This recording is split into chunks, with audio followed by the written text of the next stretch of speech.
नमस्कार, आप देख रहे हैं सिटी पोस्ट लाइव। मैं हूं शिवानी जायसवाल। अमर शहीद रामफल मंडल की पुण्यतिथि पर 23 अगस्त को पचपनिया समाज को एकजुट करेगा जेडीयू। आपको बता देते हैं कि बिहार के झंझारपुर में 23 अगस्त 2025 को जेडीयू के एक बड़े आयोजन के जरिए अति पिछड़ा वर्ग यानी ईबीसी के वोट बैंक को साधने की तैयारी में है। आपको बता देते हैं कि अमर शहीद रामफल मंडल की पुण्यतिथि पर एक कार्यक्रम पचपनिया समाज को एकजुट करेगा, जिसमें धानुक, केवट, अमात, तांती, चौपाल और नौनिया समुदाय शामिल होंगे। जदयू सांसद रामप्रीत मंडल के नेतृत्व में मुख्यमंत्री नीतीश कुमार और प्रधानमंत्री नरेंद्र मोदी के प्रति समर्थन का संदेश दिया जाएगा, ताकि 2025 के चुनाव में एनडीए को मजबूती मिल सके। इस सारे मामलों पर चर्चा करने के लिए हमारे साथ मौजूद है सिटी पोस्ट के chief editor Shrikant Pratyush. Sir, सवाल ये है, रामफल मंडल कौन है? पचपनिया समाज के कितने बड़े नेता थे वो? देखिए, अमर शहीद रामफल मंडल को 1943 में भागलपुर जेल में फांसी दी गई थी, जो आज भी पचपनिया समाज के लिए प्रेरणा का प्रतीक है। और झंझारपुर के जेडीयू सांसद रामप्रीत मंडल के अनुसार 3 साल पहले मुख्यमंत्री नीतीश कुमार ने उनकी प्रतिमा का अनावरण किया था। 23 अगस्त को उनकी पुण्यतिथि पर जेडीयू एक बड़े कार्यक्रम का आयोजन कर रहा है और आयोजन के जरिए उनकी शहादत को जेडीयू के नेता याद करेंगे। तो ये बहुत बड़ा कार्यक्रम है और जानकार कहते हैं कि इस आयोजन के माध्यम से ईबीसी समाज को जोड़ने पर जोर होगा। तो ईबीसी समाज का बहुत महत्व है चुनाव में। रामफल मंडल ने सीतामढ़ी के बाजपट्टी में 1942 में अंग्रेजों भारत छोड़ो आंदोलन में बहुत अग्रणी भूमिका निभाई थी और अंग्रेजों सीतामढ़ी में गोलीकांड किया था, जिसमें बच्चे, बूढ़े, महिलाएं सब मारे गए थे। विरोध में वीर सपूत रामफल मंडल ने गोलीकांड के जवाबदेह अंग्रेजी हुक्मरानों के तत्कालीन एसडीओ और 2 सिपाहियों को गणासे से काट कर मार डाला था। इसके बाद रामफल मंडल गिरफ्तार कर लिए गए, उनको फांसी भी दे दी गई। तो पचपनिया समाज के हीरो हैं।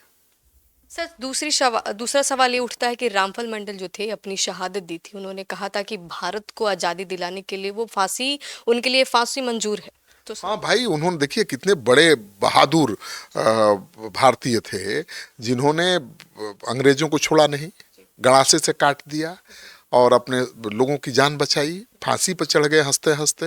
उन्होंने कहा कि आज़ादी के लिए फांसी पर चढ़ना मंजूर है, ये जीवन कुर्बान कर देंगे, और कर दिया। कहा नहीं केवल, आजकल के नेता तो केवल कहते हैं, करते कुछ नहीं है, लेकिन उन्होंने तो करके दिखाया। गिरफ्तार होने के बाद रामफल मंडल ने कहा था कि भारत की आज़ादी के मुझे लिए फांसी भी मंजूर है और आप लोग मेरे परिवार को देखते रहिएगा। लोगों से कहा कि मैं मत झूल जाऊंगा, आप मेरे परिवार का देखरेख करिएगा। और बाद में यही हुआ, सच साबित हुआ। जो कह रहे थे, अंग्रेज सरकार ने रामफल मंडल को फांसी पर लटका दिया। रामफल मंडल ने युवा अवस्था में ही देश की स्वतंत्रता संग्राम के लिए हंसते हंसते फांसी के फंदे को कबूल कर लिया और रविवार 23 अगस्त 1943 की सुबह भागलपुर सेंट्रल जेल में 19 साल की वर्ष में 17 दिन की अवस्था में उन्हें फांसी दे दी गई। और भाजपा ने रामफल मंडल को शहीद का दर्जा दिए जाने की मांग भी उठाई है और अब जेडीयू के तरफ से कार्यक्रम किया जा रहा है। तो जेडीयू को भरोसा है कि रामफल मंडल के जरिए जेडीयू ईबीसी को जोड़ेगा मजबूत। वैसे भी आप जान लीजिए कि जो पचपनिया वोटर हैं, ईबीसी है, वो ज़्यादातर नीतीश कुमार के साथ ही है। नीतीश कुमार की सबसे बड़ी ताकत है वो। सर, सवाल ये उठता है कि जेडीयू की ईबीसी की रणनीति, जैसे आपको पता है कि नीतीश कुमार पचपनिया समाज को जोड़ने के लिए इस तरीके से सभा कर रहे हैं, तो उनको इससे कितना फायदा हो सकता है? देखिए, बिहार में ईबीसी की आबादी 36% से ज़्यादा है और चुनावी नतीजों को तय करने में ईबीसी समाज बहुत अहम भूमिका निभाता है। जेडीयू इस आयोजन के जरिए पचपनिया समाज मतलब धानुक, केवट, अमात, तांती, चौपाल, नोनिया जैसी जो जातियां हैं, जिनकी आबादी कम है लेकिन सबको मिलाकर देखिएगा तो बहुत ज़्यादा है, इनको एकजुट कर नीतीश कुमार अब तक सत्ता पर काबिज है। जान लीजिए, पचपनिया वोट बैंक पर नीतीश कुमार का एकाधिकार माना जाता है और यही माना जाता है कि यही पचपनिया वोटर है जो नीतीश कुमार को सत्ता में बनाए रखने में अहम भूमिका निभाता है। लेकिन अभी प्रशांत किशोर के आने के बाद ये पचपनिया वोटर थोड़ा सा भटका है। ठीक है, वो प्रशांत किशोर की तरफ उम्मीद से देख रहा है। मैंने एक रैंडम सर्वे किया था भोजपुर के अगियाओं विधानसभा क्षेत्र में, जहां प्रशांत किशोर की सभा थी। तो वहाँ जो पचपनिया वोटर थे वो प्रशांत किशोर के गुण गा रहे थे, और उनको लगता है कि नहीं, प्रशांत किशोर आएंगे तो मेरा जीवन, मेरे बच्चों का जीवन बदल जाएगा। तो नीतीश कुमार कभी भी नहीं चाहेंगे कि उनका पचपनिया वोट बैंक में कोई संधमारी करे, और उसी बात को ध्यान में रखते हुए ये कार्यक्रम आयोजित किया जा रहा है और इसका बहुत लाभ मिल सकता है। सर, बिहार के लोग प्रशांत किशोर को एक मतलब सूरज उगते हुए के नज़र से देख रहे हैं और उनको कई लोग युवाओं का पसंद वो पहली पसंद है, तो क्या नीतीश कुमार को इससे नुकसान तो होगा ही? अब देखिए, नीतीश कुमार जिस तरह से एक के बाद एक बड़े बड़े ऐलान कर रहे हैं, उससे तो लगता है कि नीतीश कुमार कहीं आखिरी पारी भी अपना ऐतिहासिक न बना ले, क्योंकि अब तक 11 बड़े ऐलान कर चुके हैं। और प्रशांत किशोर, तेजस्वी यादव जो भी मुद्दा उठा रहे हैं, खासतौर पर प्रशांत किशोर ही तो विकास की बात कर रहे हैं, वहीं तो रोजगार की बात कर रहे हैं, वहीं तो पढ़ाई लिखाई की बात कर रहे हैं, वहीं स्वास्थ्य की बात कर रहे हैं। वो भी अलग तरह की राजनीति कर रहे हैं और अलग राजनीति का ट्रेंड शुरू कर रहे हैं। तो जो भी मांगे वो कर रहे हैं, वो तो नीतीश कुमार लागू कर दे रहे हैं। तो नीतीश कुमार ने कोई कोर कसर नहीं छोड़ा है अपनी आखिरी पारी को यादगार बनाने के लिए। देखिए, 2005 में नीतीश कुमार आए थे सत्ता में, और 2005 से 10 उन्होंने ऐसा काम किया, बिहार को जंगल राज से बाहर निकाला, बिहार के बारे में लोगों की देश दुनिया में राय बदली, और 2010 में उनको बिहार के लोगों ने इनाम भी दिया, और 2010 में वो 115 सीटों पर चुनाव जीते, बहुत मजबूती के साथ आए। और उसके बाद लोग कहते हैं कि उसके बाद थोड़ा भटकाव आया, मोदी से लड़ाई हो गई, नरेंद्र मोदी से, और फिर चले गए महागठबंधन के साथ। तो वहीं से उनके लोकप्रियता में कमी आनी शुरू हुई।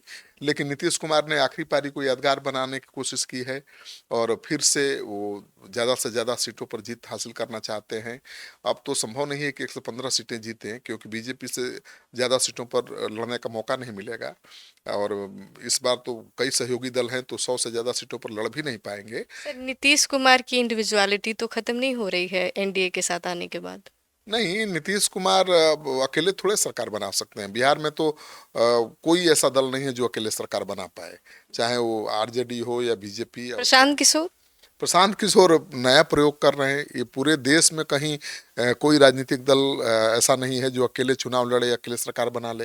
प्रशांत किशोर तो एक नया प्रयोग ही कर रहे हैं, वो किसी से गठजोड़ नहीं कर रहे हैं, और 243 सीटों पर चुनाव लड़ रहे हैं।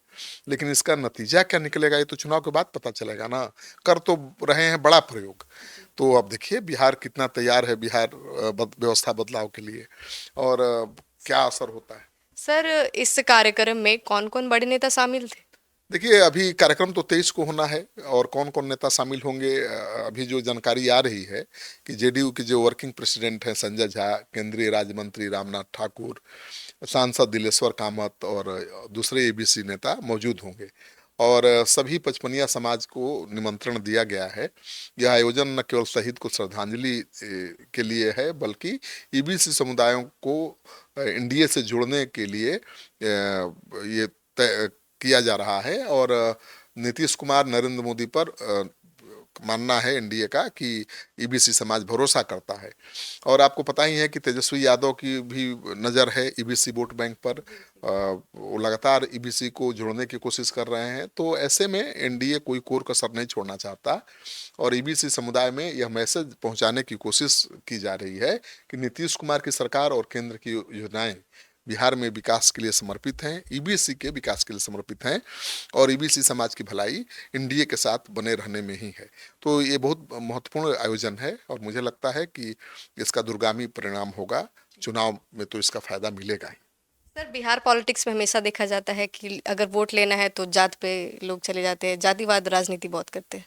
मतलब जातिवाद तो पूरे देश में है, ऐसा नहीं है, लेकिन बिहार में थोड़ा ज़्यादा है। अब बिहार में तो अब देखिए जातिवाद का जकड़न कितना मजबूत है कि जो आता है 15 साल यहाँ सत्ता में टिके रहता है। लालू जी आए तो 15 साल टिके रहे, कोई हटा नहीं पाया। नीतीश कुमार आए तो 20 साल तक बने रहे।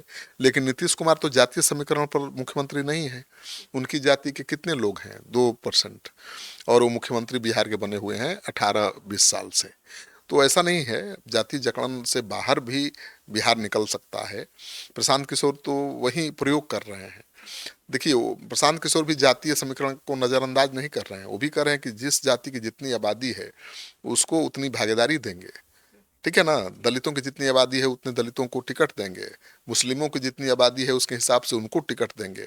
तो जातीय समीकरण को तो कोई नज़रअंदाज कर नहीं सकता है, लेकिन केवल जाति के आधार पर ही कोई चुनाव जीतेगा, मतलब जिसकी जाति की संख्या ज़्यादा होगी वही चुनाव जीतेगा, वही मुख्यमंत्री बनेगा, इस धारणा को तो नीतीश कुमार ने ध्वस्त कर दिया है।